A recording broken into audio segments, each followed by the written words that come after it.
नमस्कार। जय श्री कृष्णा। श्री गणेशाय नमः। ओम नमो भगवते वासुदेवाय। महर्षि व्यास की जय हो। माँ भगवती सरस्वती की जय हो। समस्त पापों को नाश करने वाला, समस्त सुखों समृद्धि वैभव शांति भक्ति का मूल श्रीमद् भागवत महापुराण की कथा मैं आपको निरंतर हिंदी में सुना रही हूँ।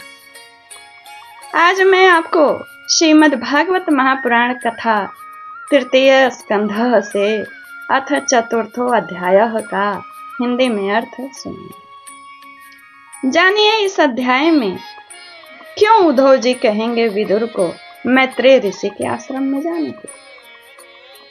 श्री कृष्ण के प्रति उद्धव की विरह प्रेम व्यथा पिछले अध्याय में भी आपने महसूस किया, अनुभव किया, इस अध्याय में भी महसूस करेंगे।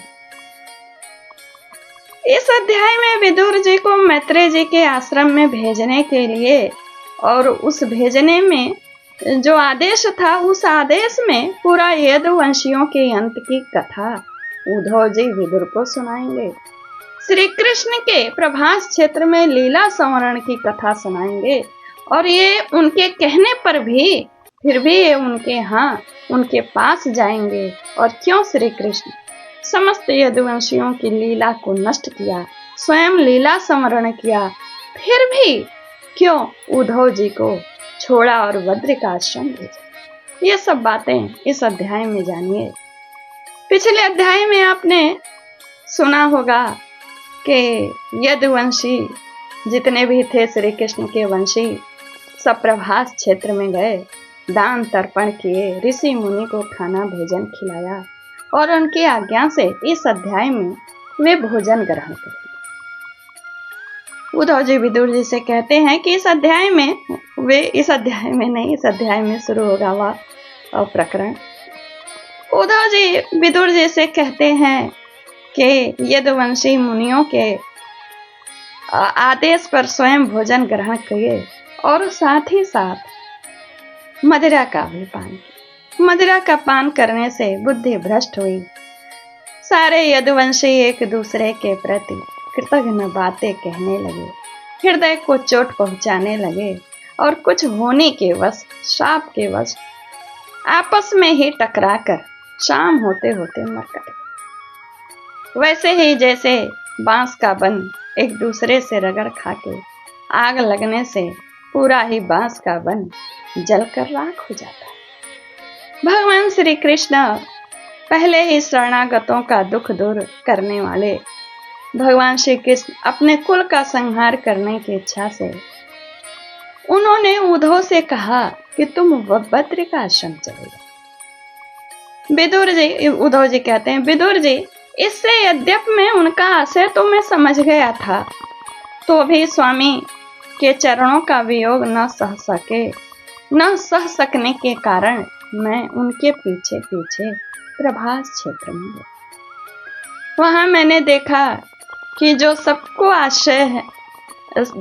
आश्रय है यानी भगवान श्री कृष्ण, किंतु जिनका कोई दूसरा आश्रय नहीं है, वे प्रियतम प्रभु शोभाधाम श्याम सुंदर सरस्वती के तट पर अकेले ही बैठे हैं। दिव्य विशुद्ध सत्वमय अत्यंत सुंदर श्याम शरीर है, शांति से भरी रत्नारी आंखें हैं, उनकी चार भुजाएं और रेशमी पीतांबर देखकर मैंने उनको दूर से ही पहचान लिया। वे एक पीपल के छोटे से वृक्ष का सहारा लिए बाएं जांघ पर दायां अपना चरण कमल रखे बैठे थे। भोजन पान का त्याग कर दिया था, परंतु उनका मुख आनंद से प्रफुल्लित था। इसी समय व्यास जी के प्रिय मित्र परम भागवत सिद्ध मैत्रेय जी लोकों में स्वच्छंद विचरते हुए वहां आ पहुंचे। मैत्रेय मुनि भगवान के अनुरागी भक्त हैं। आनंद और भक्ति भाव से उनकी गर्दन झुक रही थी।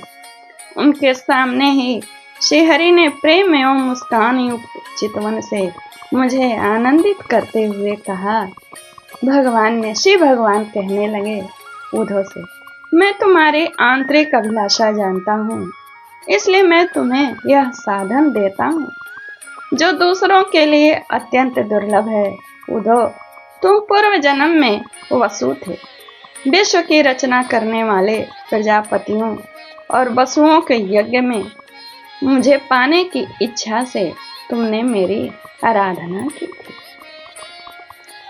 साधु स्वभाव उद्धव, संसार में तुम्हारा यह अंतिम जन्म है, क्योंकि इसमें तुम्हारा मेरे प्रति जन्म में बहुत अनुग्रह प्राप्त किया है तुमने। अब मैं मर्तलोक को छोड़कर अपने धाम जाना चाहता हूँ।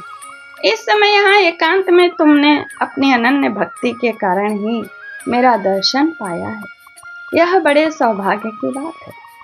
पूर्व काल पद्म कल्प के आरंभ में मैंने अपने नाभि कमल पर बैठे हुए ब्रह्मा जी को अपनी महिमा प्रकट करने के लिए जिस श्रेष्ठ ज्ञान को प्रदान किया, जिसे विवेकी लोग भागवत कहते हैं, विदुर जी मुझ पर तो प्रतिक्षण उन परम पुरुष की कृपा बरसा करते थे। इस समय उनके इस प्रकार कहने पर कि मैं वह भागवत ज्ञान तुम्हें दूंगा, मैं रोमांच हो उठा। मेरी वाणी गदगद हो गई और नेत्रों से आंसुओं की धारा बहने लगी। उस समय मैंने हाथ जोड़कर उनसे कहा, स्वामी, आपके चरण कमलों की सेवा करने वाले पुरुषों की इस संसार में अर्थ, धर्म, काम, मोक्ष, इन चारों में से कोई भी पदार्थ दुर्लभ नहीं है। तथापि मुझे उनमें से किसी की इच्छा नहीं है। मैं तो केवल आपके चरण कमलों की सेवा के लिए ही लालयित रहता हूँ। प्रभु, आप निष्प्रिय होकर भी कर्म करते हैं, अजन्मा होकर के भी आप जन्म लेते हैं। काल रूप होने पर भी शत्रु के डर से भागते हैं, यानी द्वारका के किले में जाकर छिप जाते हैं। तथा स्वात्माराम होने पर भी 16,000 स्त्रियों के साथ आप रमण भी करते हैं। इन विचित्र चरित्रों को देखकर विद्वानों की बुद्धि भी चक्कर में पड़ जाती है। देव, आपका स्वरूप ज्ञान सर्वथा अबाध और अखंड है, फिर भी आप सलाह लेने के लिए मुझे बुला बुला कर सलाह लेते हैं, मनुष्यों की तरह। बड़ी सावधानी से मुझसे हमारी सम्मति पूछते हैं। प्रभु, आपकी वह लीला मेरे मन को मोहित कर देती है।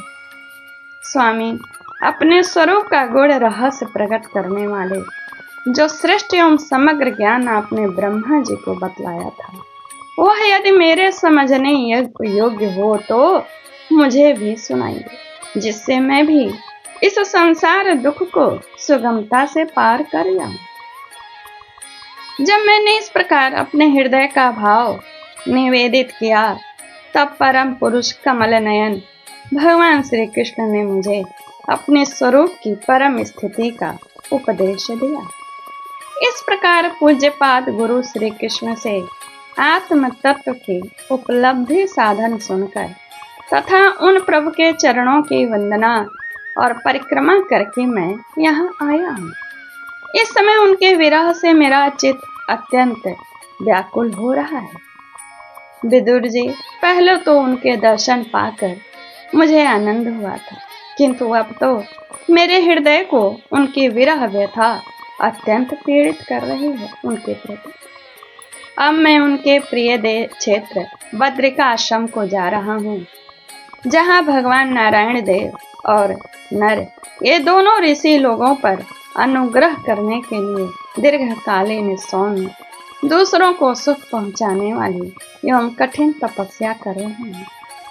श्री सुखदेव जी कहते हैं, इस प्रकार उद्धव जी के मुख से अपने प्रिय बंधुओं के विनाश का असह्य समाचार सुनकर विदुर जी शोक में डूब गए।